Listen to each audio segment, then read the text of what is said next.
Greetings, my family. Peace and love. Season 1, episode 18. Let's go. Welcome, family. Give me some love in this chat if you are here already. Peace and love to you. Thank you for joining. We already got a like. I love that. Welcome. We'll start in about 2 minutes. Yes, my coach is in the building. Hey, Kim. How are you? Usually wait about 2 to 3 minutes for my family and friends to start joining in. And you are right on time. I love that. Right on time. Yes, give me some love and some hearts in this chat. Love it. I love it. How has your day been, Kim? I hope you've had a great day. Looks like we got some people starting to join. It is season 1, episode 18, family. We have been, Donna is in the building with the purple hearts. There we go. Drop that purple. We have 2 Kims tonight. Kim Williams and Kimberly Sumter is in the building. Both Kims. 7:55. Yes, Donna. Efficiency on time, ready to go. I hope we're excited for tonight's podcast episode. Rachel, first time guest is in the building, a friend of Donna. Oh my goodness, Donna, I got a special gift for you. You brought a friend tonight. Give it up. I love that. Rachel, I hope I can be of a blessing to you tonight. And yes, it's a safe space. It's called Sacred and Unfiltered because we have sacred conversations that are unfiltered, meaning there is nothing off the table, and we get raw, we get real, we get vulnerable, we cry, we feel all the feels. So thank you for joining tonight. Mama's in the building. Hey, Mom. All right, so for my new guest, the way we start the podcast, Jasmine is here. She's on time. Jasmine is here. Excellent. So the way we start, family, is everyone drops their number in the chat. That means how they are feeling mentally, physically, and spiritually on a scale of 1 to 10. 1 being I'm at my lowest, I'm not feeling good at all. And 10, I am clicking all cylinders. You see Kim, she didn't even let me finish the word. She was already ready. Kim is an A. Kim Williams is an A. I gotta say Kim W. We got Donna's a 10. My mom's a 10. Donna's a 9. Who else has their number in the chat? Let's go, family. We out here. Mel is here tonight. She is a 5. Okay. Kim is a 9. Jasmine is an 8 to 9. Okay. Excellent. So once I have your starting numbers, I like to take you on this journey with me. Okay. Rachel, you're a 2. I hope by the time we are done tonight, that 2, the goal is for your number to increase during the time that you're with me. So I'm hoping that my words could be of an inspiration and encouragement to you tonight. So second thing we do is after we give our numbers, you have to give me a ready in this chat. So if you are ready for tonight's discussion on Sacred and Unfiltered Podcast, Season 1, Episode 18, give me a ready in this chat. Give me a ready in this chat if you're ready for tonight's discussion. Give me a ready in this chat. I'll need to see some readies. Okay, Donna's ready. Who else is ready tonight? Kim W is ready. Let's go. Rachel's ready. Jazz is ready. Mel is ready. Okay, let's go. So tonight's topic is you will never be safe until you stop looking for it outside of yourself. You'll never be safe until you stop looking for it outside of yourself. That is my topic for tonight. How does that topic sound? Okay, Kim S is ready.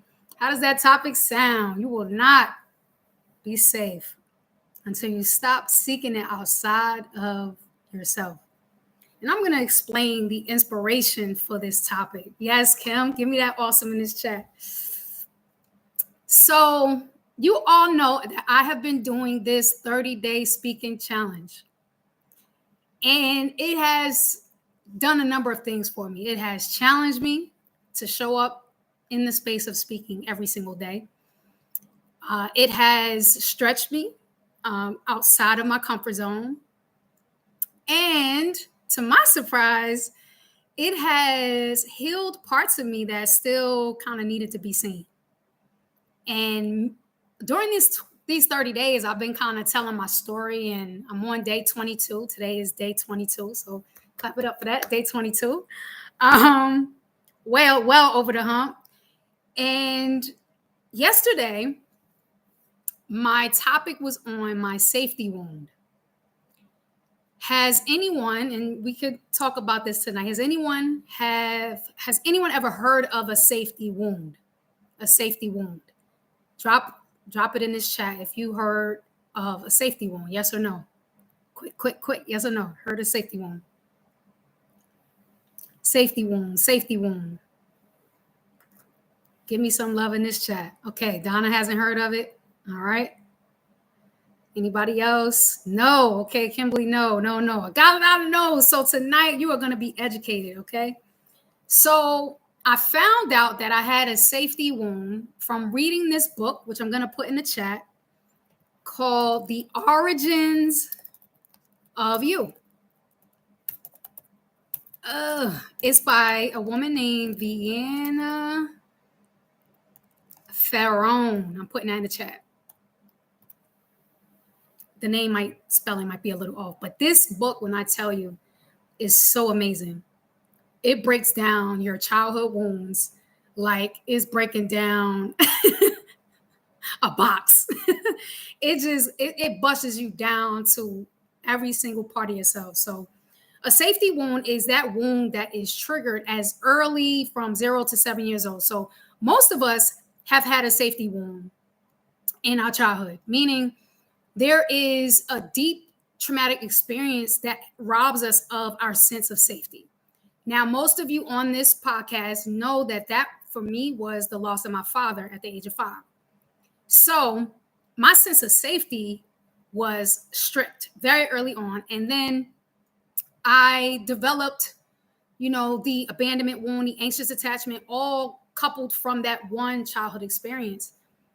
So there was my safety wound. So I want you to think about your childhood and your past from 0 to 7 and think about when was the first time you felt greatly unsafe.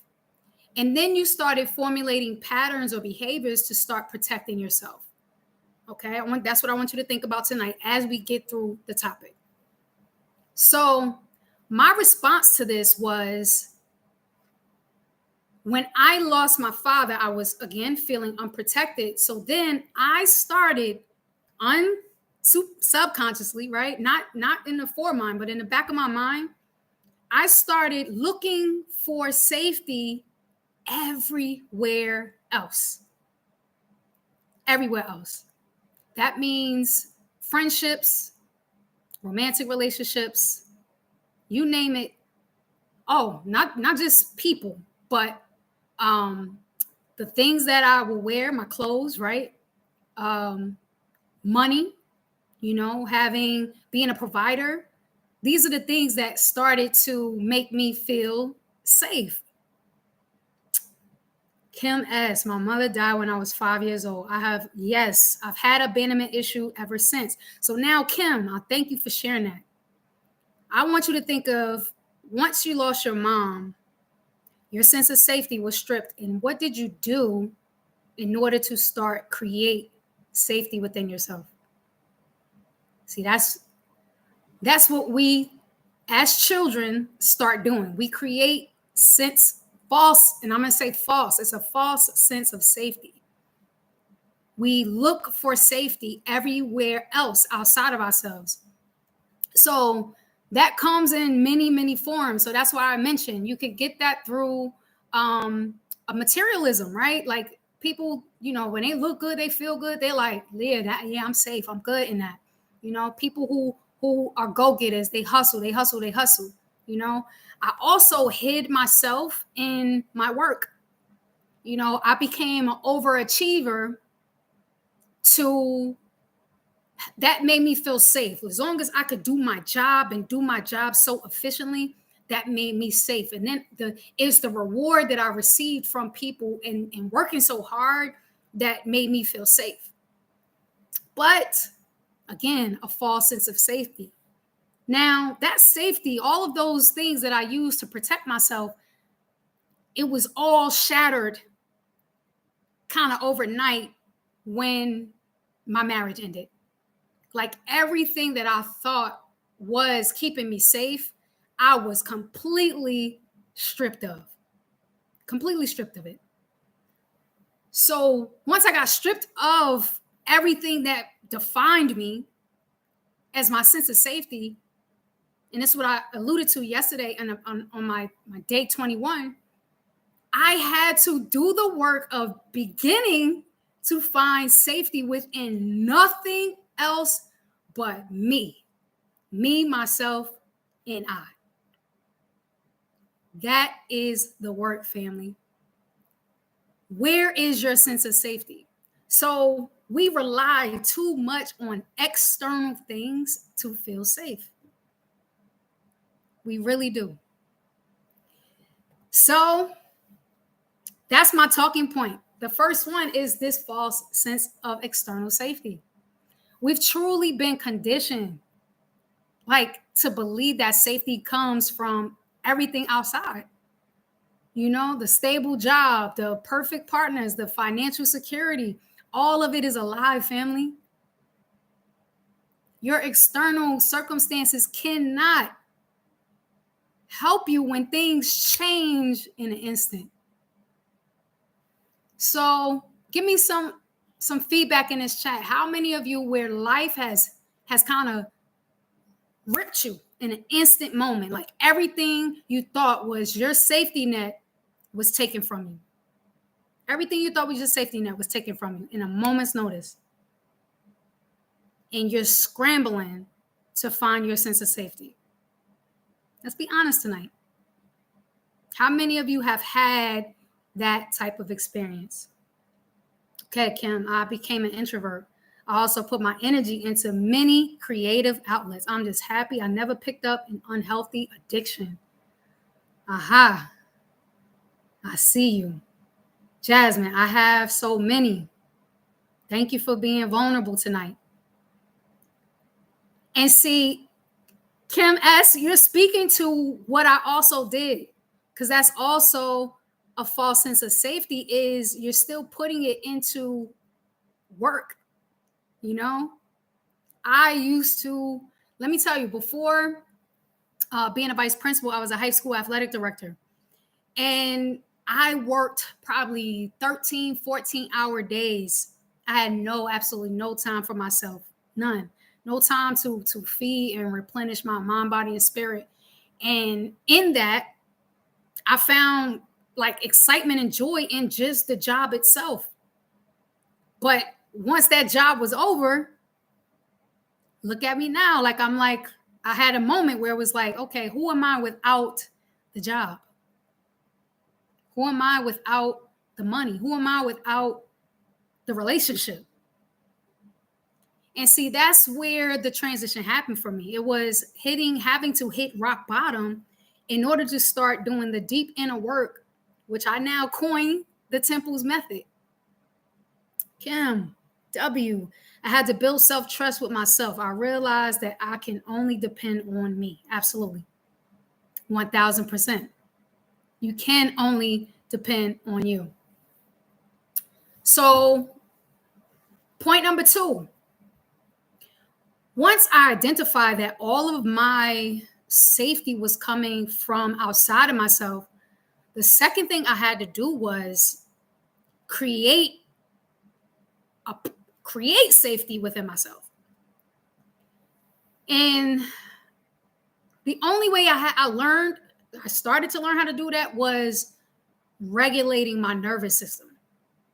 I realized that I was in survival mode for majority of my life.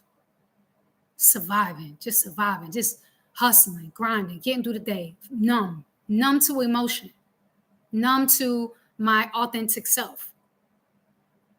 And when I stayed in survival mode, again, once you hit that dark night of the soul moment, that bottom moment, that's when you kind of awaken to your true self. So how many of you still need to awaken to your true self? How many of us are still seeking that external safety and don't know how to feel safe within ourselves? The first step to that is to identify what first robbed you of your safety. And once you find out what first robbed you of it, then you go back to those moments to connect with your inner child and create safety for that inner child. See, I can't get into it too deep tonight. That's why you got to do two things. One, you got to come back next week because I'm going to break down the steps. And two, you have to book a free discovery call with me if you're interested in doing my 9-week Temples Method program. Because see, the work is in the integration of it. We can't just talk about it every week, family. I have to give you concrete evidence and steps on how to regulate your nervous system so that you can start finding safety within yourself. So, yes, deep breaths. Rachel, I lost my grandmother in December. Ever since, I felt unsafe. I now wear a hoodie every day and chains. She was my rock and held me together. I'm sending you so much healing, love, and energy. Rachel, I need you to know that your grandmother is right there with you. She's just in another spiritual realm. You can talk to her. You can tap in to connect with her. She's right there. She is right there. Sometimes we think of there's this deep separation, but I just encourage you to start talking to her every single day. Communicate with the spirit realm. It's very real. It's very real, and it's very tangible if you allow yourself to tap in. So be encouraged. I know, it's tough to lose your grandmother. I want you to give yourself grace because grieving is a long process. It's a really long process. Yes, send her love, y'all. Send Rachel some love in this chat, please. Please send her some love. Yes, Kim, I do it. I'm working on it still, 52 years later. I don't care if it's 53, 54. I don't care how many years later. The goal is that you do something different every single day. Thank you, Kim W., for the love in this chat for Rachel. Yes, we love you, Rachel, and your grandmother loves you, and she's right here. She's right here in this space. And while all of these people are giving you love, I want you to absorb it and feel it as if it's your grandmother's love. That's how you do it, family. Thank y'all for showing her love tonight. Thank y'all for showing her love. So another tip for you, Rachel, is when you have an overwhelming moment of grief, first, I want you to feel your emotion. People often avoid crying, and crying is the greatest gift to release an emotion. You got to let it out. You got to have one of those ugly cries if you need to, with the snot rolling down, the tears rolling down on your neck, you're sweating. That's going to help you. You're going to feel so much better. And as you extend yourself compassion, just know that even if you have that ugly cry, you're going to have more of them, but don't judge it. Don't judge it. Grief is not to be judged. It's meant to be felt. It's meant to be felt. It's our greatest teacher. It spurs up on you in a moment's notice. You don't even know where it came from, but just allow yourself to feel it. The healing is in the feeling. You can't heal anything if you don't feel it. So the more you avoid the feeling, the longer it's going to take to heal. I had to learn that the hard way when I was just pent up with anger and frustration for so long. Man, it took one probably 2 months straight where I cried every single day for 2 months. And I think I was crying from years of pain. Years of pain, 2 months, every single day. I was crying multiple times a day. I just could not stop crying. You know why? I never grieved the loss of my father at 5. I cried harder for my father at the age of 38 when I was 38. I'm getting a little up there now. When I was 30 years old, I cried like a baby for my father. It was like he had just passed away. That's how I knew I never grieved him. So I hope that encourages you tonight, Rachel, that it's going to be a process. But even in the process, there's still love. They're still holding space for you. Yes, get you a pillow, cry, all of that good stuff. Yes, thank you for the love in this chat. So we have my final point.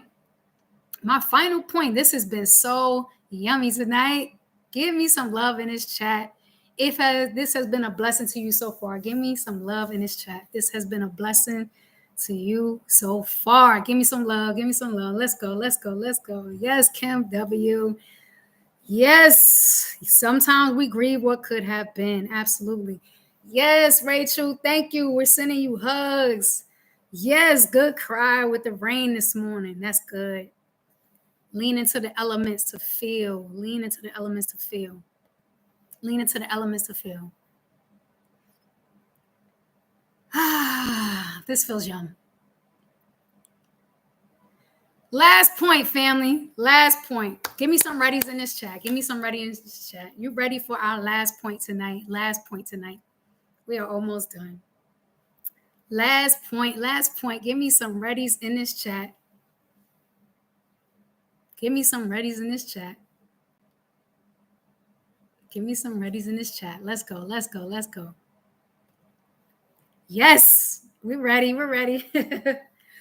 All right. So the final piece to what I want to speak to tonight. Next week, I'm going to go deeper.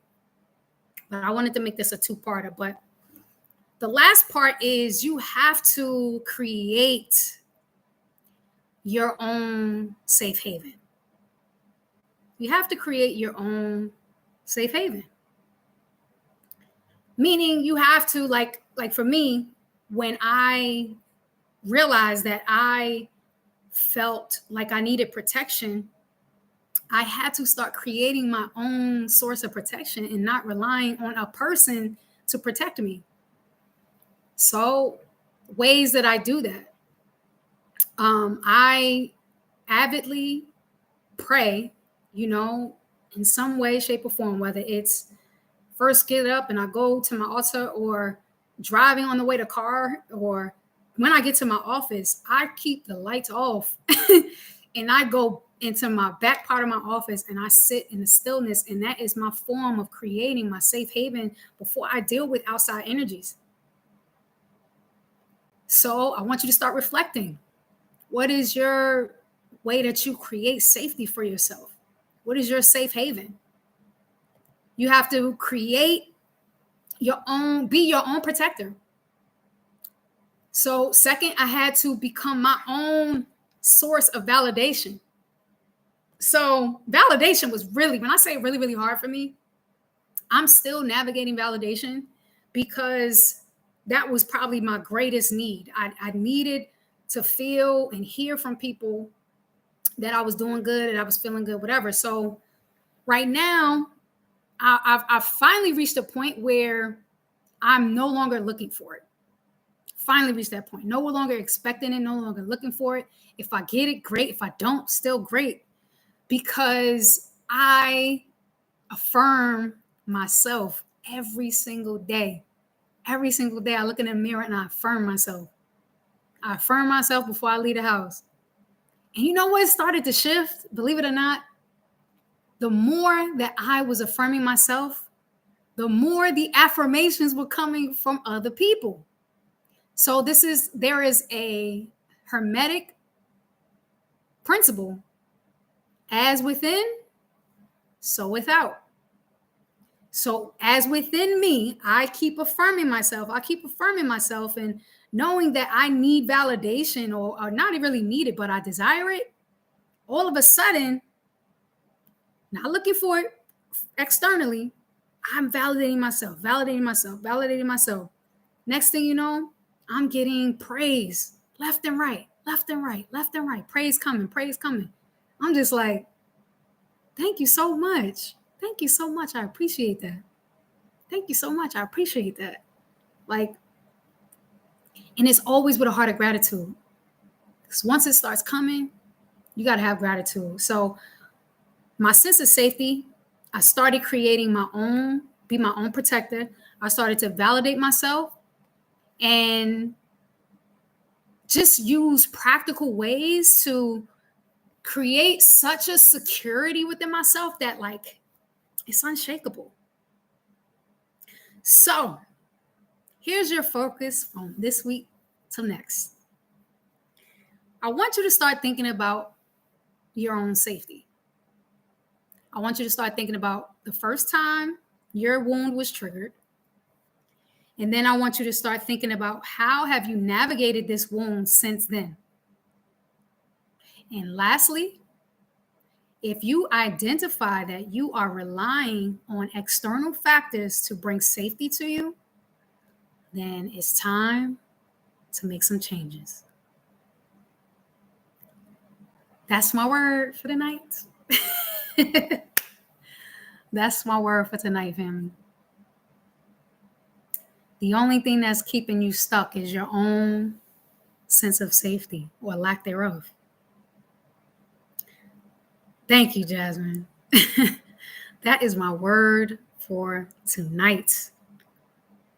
I hope that this word has made you feel safe, number one, and that it has inspired, some thought-provoking questions that you need to go. You're home already, but you need to answer tonight. You need to answer for yourself tonight.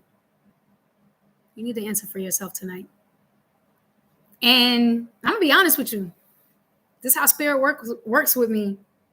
I never know what I'm gonna talk about until like kind of last minute. Lately, it's like I found out today what I was gonna talk about, but it kind of sparked yesterday from yesterday's 21-day challenge when I spoke about safety and communication wounds, and I realized, man, we got to stop looking for safety in other people. Yes, we want relationships that make us feel safe. Yes, that's correct. However, that should not make or break your own safety within yourself. I hope that makes sense. You have to stand firm in your sense of safety and security without the need for affection, validation, or approval from anybody outside of you. Come on now. Good job, Jazz. Burn that sage. Get some meditation going. Yes. All right, family. So that's how I like to close out. And I love to hear feedback from you at this time. Tanisha made it tonight. Hey, love. Thank you for joining. So drop some love in this chat if this has been a blessing to you tonight. If safety is something that was not necessarily on your radar, but you're thankful that we talked about it tonight because now it's on your radar. Give me some love in this chat if this has been a blessing to you tonight. I thank you all for joining me. And these are the types of discussions that will happen in my 9-week Temples Are Sacred program. It's a 9-week journey, man. And during those 9 weeks, I can guarantee, I'm telling you when I can say I can guarantee transformation if you apply yourself, because you have to apply yourself. Yes, go check out that book, Donna. Let me tell you, that book is going to read you for filth. So be ready. That book, The Origins of You, will read you for filth, but it will shake up so much in you that you will be so healed. Kim, thank you for that 10. So it's time to give your closing numbers after this talk. Based on where you started, give me your closing numbers, family. Give me your closing numbers. And if you are interested in my 9-week Temples program, I am dropping the link in the chat for you to go to my website and book a free discovery call. I spend about a half hour with you, and we just see if this is a right fit for you. Yes, Mel, you went from a 5 to a 7. Jazz is a 10. Kim S is a 10. Kim W is a 10. Donna, what's your number? Rachel, I hope that 2 has gone all the way up. Donna's a 9. Yes. Tanisha, what's your number? What's your number? What's your number?